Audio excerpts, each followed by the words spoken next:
Translation error correction এটা কি তুমি এইচএসসি পর্যন্ত করেছিলা? করনি। তো এটাতে তোমার আলাদা একটা টাইম যাচ্ছে এবং আলাদাভাবে তোমাকে এটার জন্য সময় করে নিতে হচ্ছে, তো স্টুডেন্টরা বাদ পড়ে এই কারণে। তো তোমার একদম শুরুর থেকে তোমার ভোকাবুলারি প্রিপোজিশন, আর সব থেকে বেশি স্মার্ট হও, স্মার্ট ওয়ার্ক করো।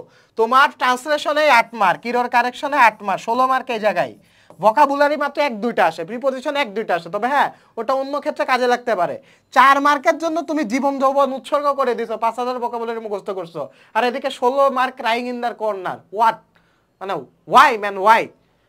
তুমি স্মার্টলি পড়াশোনাটা করো, ট্রান্সলেশন আর এরর কারেকশনের উপর বেশি করে টাইম বাড়া দাও, আলাদা একটা খাতা রাখো।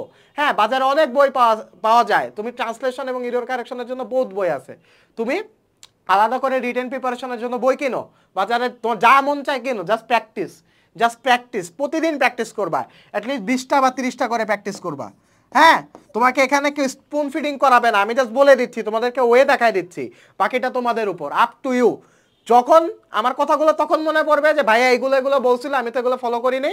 যখন তুমি এক্সাম দিয়ে বের হবা, যখন তোমার মনটা খারাপ থাকবে, যখন রেজাল্টটা পাবলিশ হবে, তোমার একটা ফ্রেন্ড চান্স পেয়ে যাবে, ওর এনভায়রনমেন্টও দেখবা, তুমি কি সিটি লাইফ লিড করো এটাও দেখবা। Just mark my word.